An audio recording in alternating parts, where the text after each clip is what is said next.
Bienvenidos a Cuaderno de Gaia. En esta ocasión vamos a hablar de las huellas, rastros y señales de los animales ibéricos. Y para eso nos hemos venido aquí a este embalse, donde hay una orilla de barro fresco que al fin y al cabo es como un libro abierto, donde aves, mamíferos, incluso algunos reptiles nos han dejado sus huellas. Así que vamos a observarlas a ver qué nos cuentan.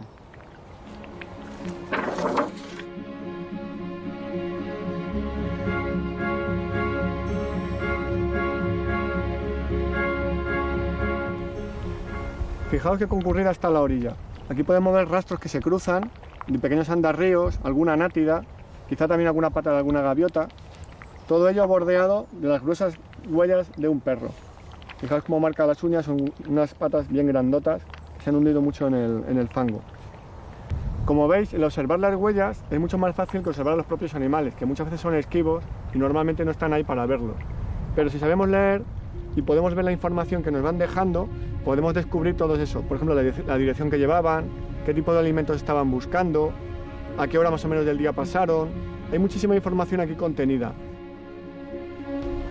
¿Veis estas pequeñas huellas que se marcan con las uñitas y un pequeño talón?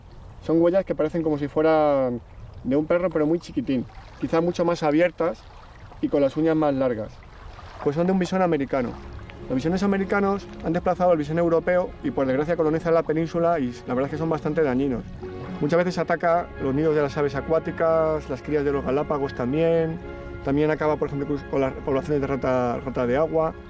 Es una especie muy perjudicial porque está muy extendida y es un gran predador que digamos que no deja títere con cabeza. Aquí en el embalse seguramente por esta orilla ha ido buscando ranas o alguna cría de algún galápago.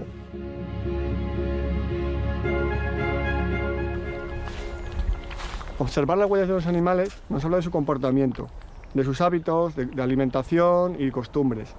Por ejemplo, si os fijáis en esta piedra, vamos a ver que alrededor hay un montón de huellas de los andarríos. En este caso seguramente de un ejemplar. Y pensamos, ¿por qué? Pues muy sencillo, porque muchos insectos se esconden justo aquí en la humedad, en la parte más sombría de la piedra, en las rendijas, y él lo sabe, con lo cual él empieza a girar alrededor metiendo el pico por estas rendijas y de aquí saca, por ejemplo, pequeñas moscas o pequeños animalillos que va encontrando. Un rastro de bisón americano y nos dice dos cosas. La primera es que ha campeado por la orilla y la segunda es que ha encontrado un cangrejo americano y lo ha devorado, porque aquí están sus restos. Aquí podemos ver la carcasa de la cabeza y el tórax y una de las pinzas del animal. El bisón ha devorado toda la parte blanda del abdomen del cangrejo y ha dejado las partes más duras e indigeribles. En un embalse como este también podemos encontrar muchos restos que nos hablan de su fauna. Por ejemplo, yo que puedo adivinar que hay carpa no porque las haya visto, sino porque he encontrado en la orilla un cráneo de uno de ellos. Fijaos en la anatomía de este cráneo de carpa. Podéis ver aquí un poco el pico córneo con el que estos animales ozan en el fondo del embalse para buscar alimento, y aquí vemos el orificio donde estaba el globo ocular. La verdad es que es un cráneo muy bonito que ya está blanqueado por el sol. Ahora nos vamos a acercar monte adentro para encontrar otro tipo de rastros y huellas. Así que nada, acompañadme.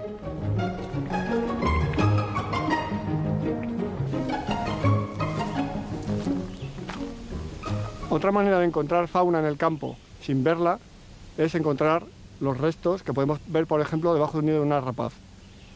Aquí me he encontrado, por ejemplo, un cráneo de lagarto acelado y otro de conejo. Los rastros de animales muertos nos hablan de la fauna que, por ejemplo, puede haber en este encinar. ¿Cómo los he encontrado? Es sencillo. Tendremos que localizar alguna madriguera de algún predador, como por ejemplo un zorro o por ejemplo un nido de una rapaz. Todos los animales, por pequeños que sean, dejan sus rastros y sus señales. Por ejemplo, en cualquier paseo podemos encontrar una corteza que es de un fresno, en donde se aprecia, por ejemplo, todas las galerías de los pequeños escarabajos escolítidos. Los escolítidos son unos escarabajos minadores. Lo que hacen es que ponen huevos en la corteza del árbol, estos nacen y por el interior se van comiendo la parte blanda que hay entre el duramen y la corteza del propio árbol. Fijaos, dentro de la corteza estos canales paralelos más profundos son las hendiduras que hacen los adultos para depositar los huevos. Una vez que los huevos nacen, las larvas se reparten el terreno yendo a comer cada una hacia un lado. Por eso se ven estas galerías tan finas que, como veis, también mueren en una parte mucho más ancha y digamos es donde la larva ha pupado. Después de haber comido una gran parte de la madera, la larva se queda aquí quieta y ahí pupa. Aquí se puede ver toda la marca de un montón de generaciones de escolítidos. Fijaos como una simple corteza tirada en el monte nos relata una historia tan bonita, una historia biológica tan bonita de cómo esos escarabajos han repartido la corteza y cómo las larvas se las han apañado para no coincidir unas con otras y poder comer todo el interior de una manera lo más óptima posible.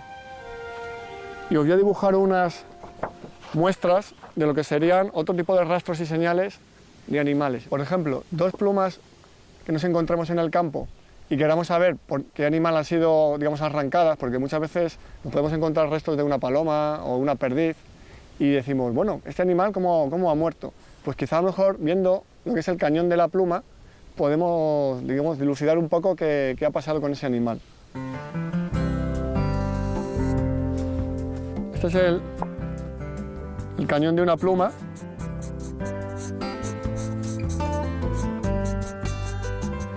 Por ejemplo, si esta pluma ha sido arrancada por una ave rapaz, nos encontraríamos una hendidura en el cañón, pero sin rotura. Sin embargo, por ejemplo, un carnívoro que hubiera atrapado a esta misma ave, lo que hubiera hecho es desgarrar, porque los molares de un carnívoro lo que hacen es que machacan el cañón de la pluma, lo desgarran y muchas veces nos lo encontramos totalmente roto. Si, como vemos en este dibujo, más que una hendidura es un desgarro y la pluma está prácticamente machacada, seguramente será un pequeño carnívoro, algún mustélido o similar. Vamos a pasar a comentar otra cosa. Fijaos en este caso un fruto, una avellana que nos encontramos en el campo, que esté devorada, también nos puede dar mucha información. Por ejemplo, si la avellana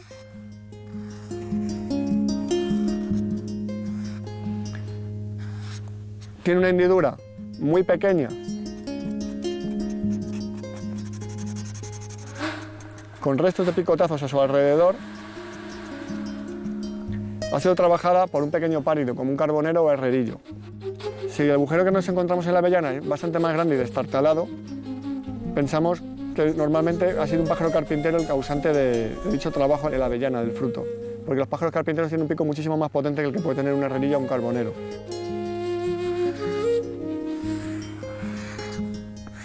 Una avellana está totalmente casi destruida, con un agujero bastante irregular y bastante grande. Ha sido obra de un córvido. Vamos a pasar a otro tema, que es un poco el de cómo encontramos los excrementos en el campo. Los animales, cada uno tiene su costumbre, y no todos defecan por cualquier sitio, sino que tienen sus estrategias. Por ejemplo, si vemos un montón de piedras,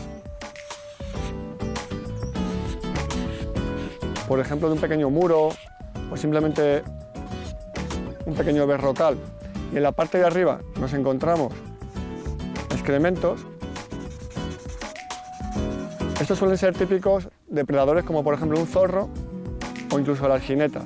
Las jinetas y zorros dejan los excrementos en lugares prominentes, normalmente son excrementos que suele haber restos de pelo, huesos, incluso algunos frutos. ¿Por qué? Porque de esa manera marcan el territorio y sirven como indicativo de que ese territorio está ocupado. En una depresión del terreno podemos encontrar los excrementos, por ejemplo, de un tejón. Por ejemplo, los tejones son muy dados a hacer esto. Excavan con sus propias patas un pequeño agujero y ahí depositan los excrementos.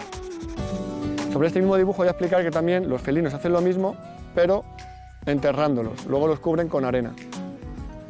Si por el contrario lo que vemos es un acúmulo grande o una letrina de un montón de excrementos pequeños, pues podemos pensar en un conejo, o en conejos, en una comunidad de conejos, o ratas de agua o similar. Al lado, por ejemplo, de alguna roca o algún montículo, dejan una gran agrupación de pequeños excrementos o cagarrutero y siempre tienden a ir al mismo sitio. Con el paso del tiempo se forman verdaderas montoneras de estiércol. Este es un lugar donde todos los miembros de esa comunidad van un poco a investigar, a oler, a ver si las hembras, por ejemplo, están en celo o no están en celo. Y digamos que es una especie de sitio, es como una especie de Facebook para roedores. Bueno, estos son unos ejemplos de lo que nos muestra la naturaleza. Ella es como un libro abierto. Si sabéis mirar, hay un montón de huellas, restos y señales de un montón de animales, ya sean grandes o pequeños. Así que os animo a que salgáis al campo con vuestra libreta, un bolígrafo o mejor incluso una cámara de fotos para sacar luego imágenes de todo lo que estáis viendo. Y nada, con ello me voy a despedir hasta el próximo capítulo del Cuaderno de Gaia. Hasta la próxima.